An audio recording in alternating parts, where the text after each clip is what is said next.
नमस्कार। मैं आर के सक्सेना, मास्टरमाइंड कोचिंग रीवा, मध्य प्रदेश।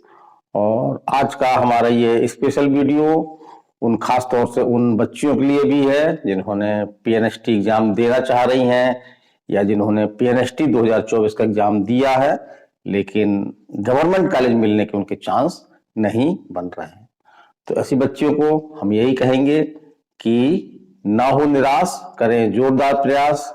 आपके पास ऐसे कई अवसर हैं, जैसे कि हम आज इस वीडियो में बात करने वाले हैं एम्स बीएससी नर्सिंग 2025 की। और हमारा जो नेक्स्ट वीडियो होगा उसमें हम खास तौर से आपका जो एमएनएस बीएससी नर्सिंग है, जी हाँ, मिलिट्री नर्सिंग सर्विस, तो आप मिलिट्री में भी, ये जी हाँ, आर्मी से भी आप जो है बीएससी नर्सिंग करके अपना एक अच्छा कैरियर बना सकते हैं। तो हमारा खास तौर से वीडियो उन बच्चों के लिए है जो पीएचडी की तैयारी कर रही हैं या जिन्होंने पीएचडी का एग्जाम दिया है और एक प्रकार से उनका गवर्नमेंट कॉलेज न मिलने के कारण से काफी निराश है। तो इस वीडियो में आप लास्ट तक बने रहिएगा। और इस वीडियो में हम खास तौर से आपका जो एम्स बीएससी नर्सिंग के बारे में, कौन लोग एग्जाम दे सकते हैं, किस तरह से इसका एग्जाम पैटर्न है, क्या इसकी फीस है, और बीएससी नर्सिंग के दौरान आपको जो स्टाइपेंड मिलता है वो क्या होता है, और सीटों की संख्या लगभग कितनी है, तो वो हम आज आपको बताने का पूरा बताएंगे, इस वीडियो में पूरा डिटेल बताएंगे। और आप आज से ही तैयारी शुरू कर दें, हम इस तरह की बात भी आपसे कहेंगे। तो जी हाँ, सबसे पहले हम बात करते हैं कि एम्स नर्सिंग करने पर आपको जो है वो स्टाइपेंड मिलता है। तो जी हाँ, कई बच्चियां ये पूछती हैं कि सर जो हम नर्सिंग करते हैं तो उससे हमको क्या कुछ पैसा मिलता है शासन द्वारा। तो जी हाँ, यहाँ पे आप जब बीएससी नर्सिंग कर रही होती हैं तो उसी दौरान आपको जो है वो स्टाइपेंड के रूप में एक अच्छी राशि मिलती है। और सबसे बड़ी बात तो यह है कि एक प्रकार से ना के बराबर इसमें फीस होती है आपकी 2 से 2,500 रुपए, जो हॉस्टल की फीस होती है आपकी। तो इस प्रकार से बीएससी नर्सिंग करने में यदि आप एम्स कॉलेज से बीएससी नर्सिंग कर रही हैं तो आपको जो है वो नर्सिंग के दौरान कोई भी फीस आपको नहीं देनी होती है। तो एक प्रकार से कहें हम कि ये पूरी तरह से निःशुल्क होता है। तो खास तौर से उन बच्चियों के लिए जिनकी आर्थिक स्थिति इस तरह नहीं होती है कि वो महंगी महंगी कॉलेजों में पढ़ करके फीस दे सकें, खासतौर से प्राइवेट कॉलेजों में आपकी 1 लाख से 1.5 लाख तक भी फीस होती है पर ईयर की। तो काफी महंगा कोर्स होता है, बहुत सारी बच्चियां इस कोर्स को नहीं कर पाती हैं, लेकिन उनके अंदर एक लगन होती है, एक प्रतिभा होती है। तो ऐसी बच्चियां निसंदेह रूप से एम जैसा एग्जाम जो है वो क्रैक कर सकती हैं। चलिए हम बता रहे हैं कि इसके फार्म जो है आपके कब आ जाते हैं। तो फार्म अभी आए नहीं है, जैसे ही इसके फार्म आते हैं तो हम आपको जो है वो इसी चैनल में आपको बताने का पूरा प्रयास करेंगे। सबसे पहले हम आपको जानकारी देंगे और उस समय खासतौर से हम पूरा जो इसका नोटिफिकेशन है उसमें मेन चीजें, किस तरह से फार्म आपको भरना है। और एग्जाम डेट तो अभी फिक्स हो चुकी है, कोई एग्जाम डेट में चेंज होने का कोई चांस नहीं है, क्योंकि एम्स बीएससी नर्सिंग की एग्जाम डेट जो है वो पहले से ही घोषित कर दी जाती है ताकि बच्चियों को तैयारी करने में सुविधा हो। तो इसके फॉर्म आपके जो है वो जनरली फरवरी और मार्च के फर्स्ट वीक में इसके जो है नोटिफिकेशन आ जाता है और इसका पूरा डिटेल आ जाता है और उसके बाद आपके जो है वो फॉर्म भरने शुरू हो जाते हैं। तो हम सबसे पहले बात कर रहे हैं कि फॉर्म की फीस क्या होती है। तो हम बता दें, वो जैसे यदि आप अनरिजर्व हैं या आप ओबीसी कोटा से हैं तो आपके लिए फॉर्म भरने की फीस 2,000 होती है। इसी तरह से यदि आप ईडब्ल्यूएस हैं, एससी हैं, एसटी हैं तो आपकी फीस जो है वो 1,600 के लगभग होती है। इसमें आपका कुछ थोड़ा सा ऑनलाइन वाला जो अपनी फीस लेता है वो इसमें अलग होती है। लेकिन यदि आप फिजिकल हैंडीकैप हैं तो पूरी तरह से आपको फॉर्म भरने के लिए निःशुल्क आता है। तो यहाँ पे एक रीजन है इसका कि इसकी जो फॉर्म भरने की फीस जो थोड़ा सा ज्यादा रखी गई है वो इसलिए रखी गई है कि इसमें गंभीर बच्चे ही जो है वो इसमें पार्टिसिपेट करें और बच्चों की संख्या अनावश्यक रूप से ना बढ़ सके। चलिए हम बात कर रहे हैं एग्जाम पैटर्न की। तो एग्जाम पैटर्न बिल्कुल सिंपल एग्जाम पैटर्न है आपका। आपका ऑनलाइन एग्जाम होता है, जिस तरह से आपके पीएचडी एग्जाम होता है उसी तरह से ऑनलाइन एग्जाम आपका इसका भी होता है। और इसमें आपके जो है वो 100 क्वेश्चन होते हैं और पेपर करने का जो समय दिया जाता है वो आपका 2 घंटे होता है। अब हम बात करें इसके सिलेबस की, तो इसमें आपके फिजिक्स के, केमिस्ट्री, बायो और जीके आपके 4 खंड होते हैं। फिजिक्स आपके 30 क्वेश्चन 30 नंबर, केमिस्ट्री आपके 30 क्वेश्चन 30 नंबर, बायो आपके 30 क्वेश्चन 30 नंबर और 10 क्वेश्चन का आपका जो है वो जनरल अवेयरनेस या जीके इसको हम कहते हैं, जो हम जनरली पीएचडी में पढ़ रहे हैं तो वही आपका जीके इसमें भी होता है। और कुछ बच्चियां हमसे क्वेश्चन पूछ रही थी कि सर क्या केवल ये बीएमएस का जो एग्जाम होता है क्या वो केवल इंग्लिश मीडियम में होता है? तो बच्चों के अंदर एक बहुत बड़ा भ्रम है कि इंग्लिश मीडियम में होता है ये, लेकिन हम यहाँ पे आपको स्पष्ट जानकारी बता दें कि जो इसका एग्जाम होता है आपका ऑनलाइन एग्जाम होता है, तो हिंदी और इंग्लिश इसमें जो है वो दोनों भाषा में होता है। आप किसी भी भाषा का चुनाव कर सकती हैं। तो खासतौर से जो मध्य प्रदेश आपका हिंदी बेल्ट में आता है, यहाँ पे बच्चियां का मीडियम हिंदी ज्यादा होता है, तो ऐसी बच्चियां जो है एम्स देने से भागती हैं। तो यहाँ पे हम यही कहेंगे कि पूरी तरह से हिंदी मीडियम है। और जहां तक सिलेबस की हम बात करें तो सिलेबस आपका जो 11th और 12th की, जी हाँ 11th 12th की फिजिक्स, केमिस्ट्री और बायो की जो एनसीईआरटी है तो वही आपका जो है वो सिलेबस है। इससे बाहर कुछ भी नहीं आता है। तो जो आपने 11th 12th में जो फिजिक्स, केमिस्ट्री, बायो आपने पढ़ी है वही आपका जो है वो सिलेबस भी है। और जहां तक जीके की बात है तो जीके ऑलरेडी हम इस चैनल में हमारी जो प्लेलिस्ट में आप जा करके जीके की क्लास हमारी देख सकती हैं। उसमें सभी सब्जेक्टों की हमने जो है जीके की क्लास आपकी अपलोड कर रखी है। अब हम यहाँ बात करेंगे सीटों की। तो बच्चियां बोलती सर इसमें सीटें बहुत कम होती हैं, तो हम कहेंगे कि नहीं, ये गलत बात है। यदि आप इस तरह सोच रही हैं तो आप गलत सोच रही हैं और एक प्रकार से एम्स जैसे इंस्टीट्यूट में बीएससी नर्सिंग करने का अवसर जो है वो खो रही हैं। तो 18 आपके कॉलेज हैं और इस तरह की जानकारी मिल रही है कि इनके कॉलेजों की जो है वो इंक्रीज भी हो सकते हैं, बढ़ भी सकते हैं कॉलेज। और जहां तक हम सीटों की बात करें तो सीटें इसमें लगभग आपकी सीटें जो है वो 1200 से अधिक सीटें रहती हैं इसमें। और यही तो हमारे इसमें भी देखने को मिलता है कि लगभग हमारा जो पीएनएसटी में है जैसे कि 1860 सीटें थी, टोटल सीटें थी, लेकिन कई कॉलेज जो है वो सही नहीं पाए सीबीआई जांच में, तो सीटों की संख्या आपकी लगभग 1340, अगर हमको सही याद आ रहा हो 1340 थी। तो लगभग सीटों की संख्या वही है और कंपटीशन थोड़ा सा कड़ा होता है।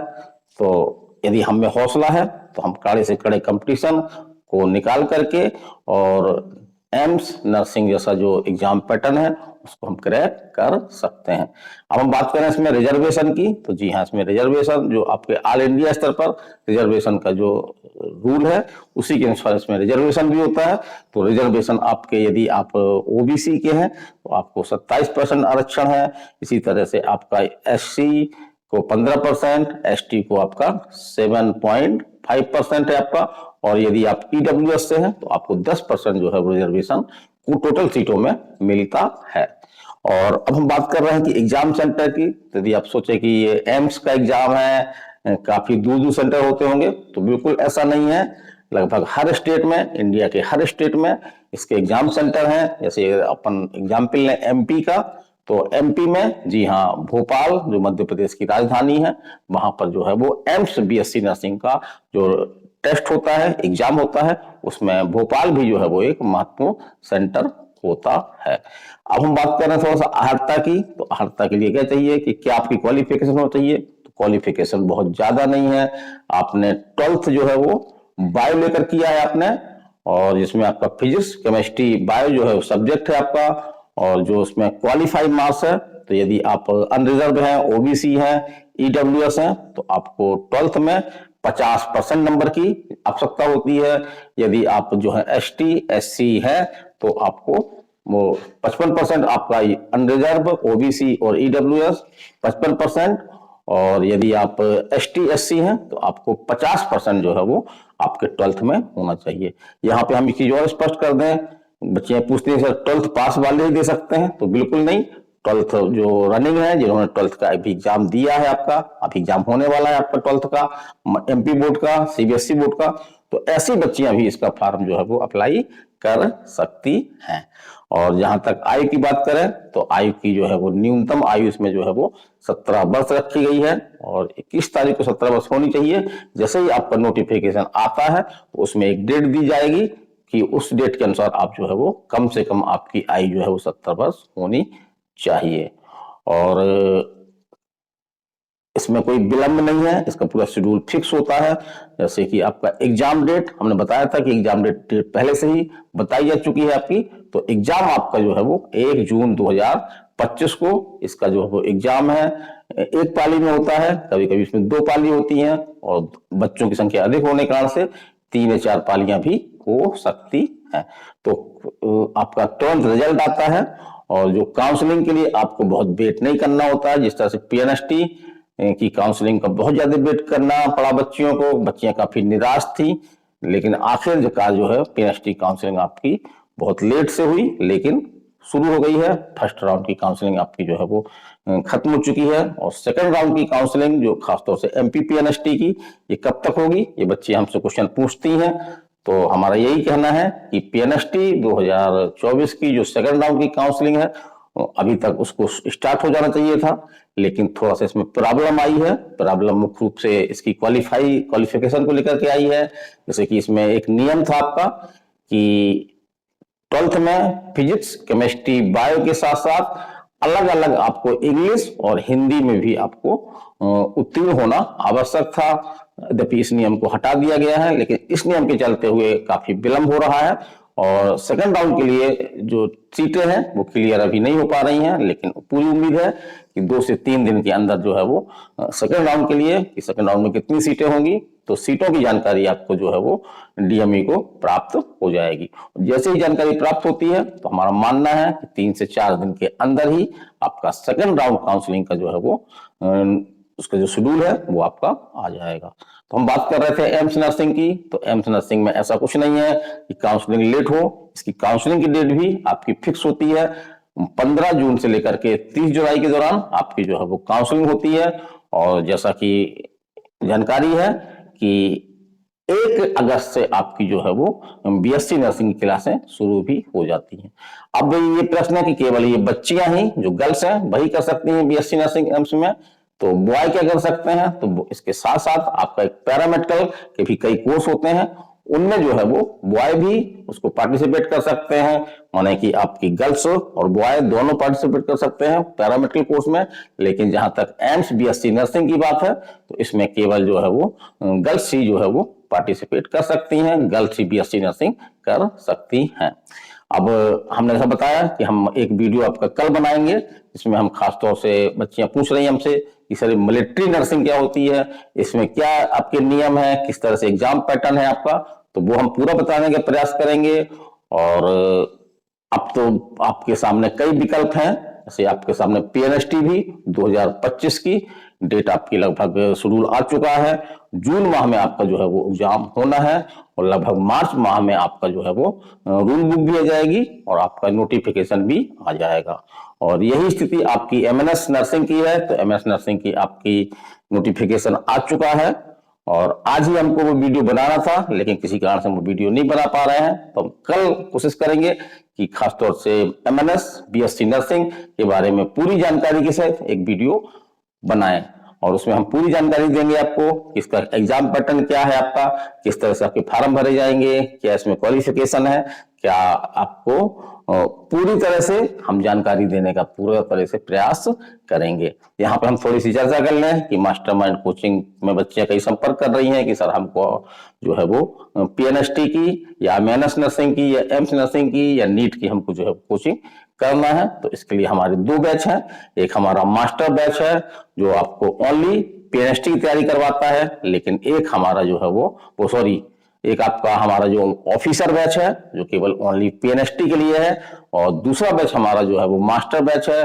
जिसमें आप कोर्स करके और पीएनएसटी के साथ साथ आप AIIMS BSc nursing, MNS BSc nursing और साथ साथ में नीट जैसा एग्जाम भी की तैयारी कर सकती हैं। इसके बारे में आप हमसे जानकारी ले सकती हैं। हमारा मोबाइल नंबर आप नोट कर लें 930 281 22 39। तो हमारा एक स्पेशल बैच है और काफी पुरानी संस्था है आपकी। हम रीवा सेंटर से, जी हम मास्टरमाइंड कोचिंग के रीवा सेंटर से आपसे बात कर रहे हैं। तो अब यदि आप हमारे आसपास की हैं, वैसे तो हमारे पास काफी दूर दूर की, ग्वालियर, भिंड, मुरैना, यहाँ पे आपका सीधी, सिंगरौली, बेढ़न, यहाँ तक से छिंदवाड़ा है आपका, बैतूल है, यहाँ तक से हमारे पास बच्चियां जो है ऑफलाइन कोर्स करने आती हैं। तो आज का वीडियो हमारा कैसा लगा, और यदि आप नर्सिंग में करियर बनाना चाहती हैं या नीट के में करियर बनाना चाहती हैं, जो नर्सिंग के कई आपके कोर्सेज हैं जैसे कि एमएनएस है, एम्स नर्सिंग है, इनसे आप जुड़ी हुई हैं और इनकी तैयारी कर रही हैं, तो ये चैनल आपके लिए है। इस चैनल को आप सब्सक्राइब कर लें, बेल आइकन कर लें और अधिक से अधिक लोगों तक शेयर करें, ताकि हमारी ये महत्वपूर्ण इंफॉर्मेशन जो है वो हर बच्ची तक, जो इस तरह के प्रयास कर रही है, इस तरह की प्रिपरेशन कर रही है, उस तक पहुंच सके। तो वीडियो लंबा हो रहा है, हम नहीं चाहते कि वीडियो लंबा हो, क्योंकि हम इस बात के थोड़ा सा विरोधी हैं कि मोबाइल देखने, ज्यादा मोबाइल हमको नहीं देखना चाहिए। मोबाइल हमको एक लिमिट सीमा में ही देखना चाहिए, इसलिए शायद हम ऑनलाइन क्लास का भी पक्ष नहीं लेते हैं। और खासतौर से जो आपका नीट है, एम्स नर्सिंग है, एमएनएस नर्सिंग है, पीएनएसटी है, ये अपने आप में एक जो है वो कठिन टफ एग्जाम माने जाते हैं, और केवल आप ऑनलाइन क्लास करके जो है वो इस एग्जाम को क्रैक नहीं कर सकती हैं। हम दो चार अपवादों की बात नहीं कर रहे हैं कि दो चार ऐसे ब्रिलियंट बच्चे होते हैं जो इसका सहारा लेकर के, तो उनके कॉन्सेप्ट पहले से क्लियर होते हैं और वो इसका सहारा लेकर के एग्जाम क्रैक कर लेते हैं। तो पूरी तरह से उनके एग्जाम क्रैक करने में ऑनलाइन क्लास का योगदान नहीं होता है, बल्कि उनकी स्टडी का लेवल अच्छा होता है, उनके कॉन्सेप्ट क्लियर होते हैं, तो उसमें ऑनलाइन थोड़ी सी सहायता कर देती है और उनका सिलेक्शन हो जाता है। लेकिन अधिकांश बच्चों के लिए आप किसी से पूछिए कि ऑनलाइन और ऑफलाइन क्लास में कौन सी बेस्ट क्लास है, तो लगभग हर बच्चा से, हमने कई बच्चों से पूछा है, क्वेश्चन किया है ये, तो बोले सर ऑफलाइन की तो कोई बात ही नहीं है। तो ऑनलाइन हमारा एक मजबूरी थी, कोरोना काल के दौरान मजबूरी थी, तभी से काफी ये फैला। लेकिन अब हमारी मजबूरी नहीं है, इंडिया खुल चुका है, कई शहरों में आपकी अच्छी क्वालिटी से आपकी ऑफलाइन क्लास चल रही है। तो आप प्रयास करिए कि ज्यादा से ज्यादा हमको ऑफलाइन क्लास ही लेना है। थोड़ा सा महंगी होती है, लेकिन इसमें सिलेक्शन के परसेंट आपके ज्यादा होते हैं। तो आज की वीडियो में इतना ही, वीडियो काफी लंबा हो रहा है। मैं RK Saxena, mastermind coaching Rewa, Madhya Pradesh. नमस्कार, धन्यवाद।